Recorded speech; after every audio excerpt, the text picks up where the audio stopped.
Nowadays, whenever I post my watercolor paintings on social media, I get a lot of comments from people saying, "You're so talented. I wish I was talented like you."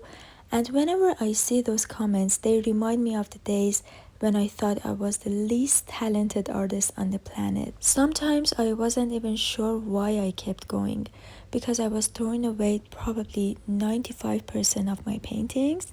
They were so bad, and the remaining 5% that turned out decent were actually from somebody else's watercolor tutorial. So in this video, I'm going to talk about 5 things that I wish I knew before becoming a professional artist. These are the things that genuinely helped me improve and eventually become confident in my own work. And these tips are from the least important to most important. So the last tip is the absolute biggest thing that helped me improve as an artist. So tip number 1, paint smaller. The reason is simple: less paper, less pressure. When you're working on a small piece of paper, you don't get as precious about it. You allow yourself to take more risks, and that's actually how you improve. Another reason I recommend painting small is because you can finish a painting in one sitting, which means you can build confidence and skill a lot faster. Painting small also forces you to simplify shapes because you can't include every tiny little detail. And honestly, simplifying is one of the most important skills in painting. Tip number 2, create a list of all the watercolor techniques you've learned so far. Then whenever you want to paint something from your own reference photo, look at that list and think about which techniques would work best for that specific scene. I actually made a video about every watercolor technique I've learned so far. I'll link that down in the description for anyone interested. Tip number 3, read books. When I started learning watercolor, all I did was watch tutorials on YouTube. And honestly, tutorials are amazing for learning techniques, but I noticed a huge improvement in my work once I started reading books. And when I say books, I don't mean step-by-step painting books that show you how to recreate one specific painting. That's basically the same thing as watching a tutorial. I'm mainly talking about books on art fundamentals, things like composition, light and shadow, tonal value, shape design, all of those important things. Tip number 4, analyze your failed paintings. I've thrown away so many paintings over the years, and honestly, I regret not studying them more carefully.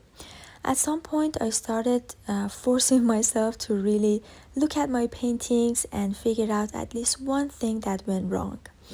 And usually the answer was one of the fundamentals. Maybe the composition wasn't working, maybe the tonal value was weak, maybe the shapes just looked unnatural. One thing that really helped me was taking a photo of my painting and turning it into black and white. That makes it so much easier to notice problems with tonal value and composition.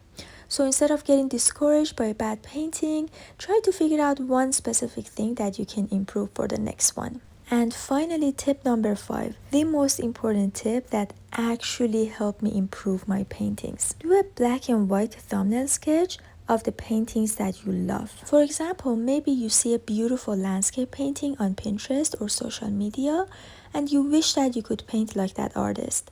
Take a screenshot of that painting and turn it into black and white.